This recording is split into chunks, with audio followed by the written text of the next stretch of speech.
ہم ایمان کے رکن پلرز پڑھ رہے ہیں.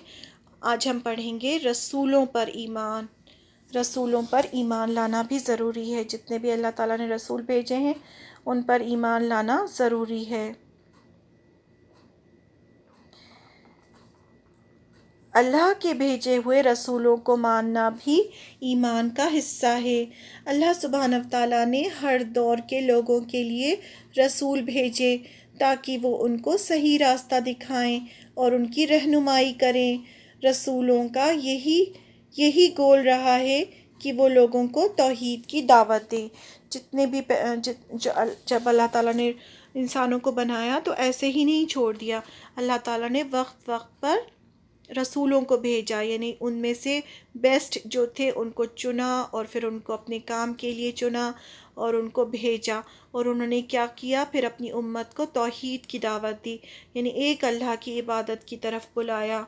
وہ انسانیت کے لیے عدل اور انصاف لائے. انہوں نے باطل سے سچائی کی طرف، نفرت سے محبت کی طرف، برائی سے اچھائی کی طرف اور جہنم سے جنت کی طرف انسان کی رہنمائی کی. انہوں نے کیا کوشش کی کہ انسان جنت میں جائے اور غلط کاموں سے رک جائے. اللہ سبحانہ و تعالیٰ نے کچھ انبیاء کو معجزات دیے، کچھ اسپیشل میریکلز دیے. محمد صلی اللہ علیہ وسلم نے فرمایا کہ ہر نبی کو کچھ معجزات دیے گئے تاکہ لوگ ان کو سچ مانیں، تاکہ لوگ ان پر یقین کریں کہ ہاں یہ اللہ کی طرف سے بھیجے گئے. جیسے موسیٰ علیہ السلام کا عصا کیا تھا؟ ان کی اسٹک تھی. جب وہ نیچے پھینکتے تھے تو وہ اسٹک سانپ بن جاتی تھی اور اسی اسٹک سے انہوں نے سمندر پھاڑا تھا اور بنی اسرائیل اس میں سے گزرے تھے. عیسیٰ علیہ السلام کا مریضوں کو ٹھیک کرنا. عیسیٰ علیہ السلام کیا کرتے تھے؟ مریضوں کو ٹھیک کر دیتے تھے، مردہ کو زندہ کر دیتے تھے، مٹی کے پرندے بنا کے پھونک مارتے تھے تو وہ اڑنے لگتے تھے. تو یہ میریکلز دیے تھے اللہ تعالیٰ نے، ان کو کچھ معجزات دیے تھے. پھر آپ صلی اللہ علیہ وسلم کے لیے قرآن جو ہمیشہ کا معجزہ ہے. سب سے بڑا معجزہ آپ صلی اللہ علیہ وسلم کا کیا ہے؟ قرآن مجید جو اللہ تعالیٰ نے آپ صلی اللہ علیہ وسلم کو دیا. کیا آپ کچھ نبیوں کے نام لکھ سکتے ہیں؟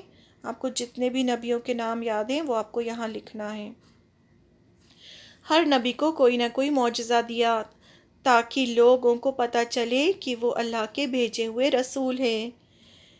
ان سوالات میں سے کتنے جوابات آپ لکھ سکتے ہیں؟ ابھی کچھ کوشچنس ہیں. وہ چیونٹیوں سے، جانوروں اور پرندوں سے اور جنوں سے بات کر سکتے تھے. کون سے پیغمبر تھے جو چیونٹیوں سے، جانوروں سے، پرندوں سے اور جنوں سے بات کر سکتے تھے؟ ان کا نام آپ کو یہاں لکھنا ہے. ان کے پاس ایسی لکڑی تھی جو سانپ میں بدل جاتی تھی. یہاں آپ کو نام لکھنا ہے کون سے پیغمبر تھے وہ. اللہ کے اذن سے یعنی حکم سے ان کے وقت چاند کے 2 ٹکڑے ہو گئے. کس کا معجزہ تھا؟ پیغمبر کا نام آپ کو یہاں لکھنا ہے. اللہ کے اذن سے انہوں نے سمندر کے بیچ سے راستہ بنایا. کس نے بنایا تھا؟ جب وہ آگ میں پھینکے گئے تو آگ ان کے لیے ٹھنڈی ہو گئی. اللہ کے اذن سے انہوں نے پتھر میں سے اونٹنی نکالی. کس نے نکالا تھا؟ یہ آپ کو نام لکھنا ہے. یہ سب آپ لوگ سٹوریز آف پروفٹس جو پڑھ رہے ہیں اس میں ہے نا یہ ساری سٹوریز.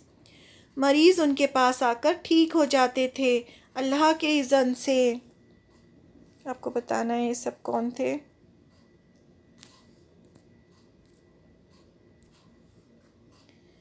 اب یہاں فل ان دا بلینکس ہیں. نبی ڈیش کو مچھلی نے نگل لیا تھا.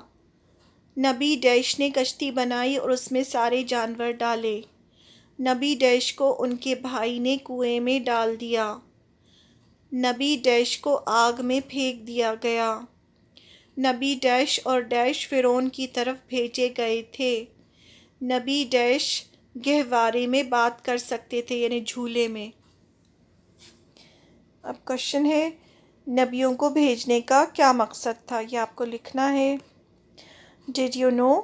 جب بھی محمد صلی اللہ علیہ وسلم کا نام ہمیں سنائی دے تو صلی اللہ علیہ وسلم کہنا چاہیے. یہ پتہ ہے نا؟ یہ چیز سب کو پتہ ہے. یہ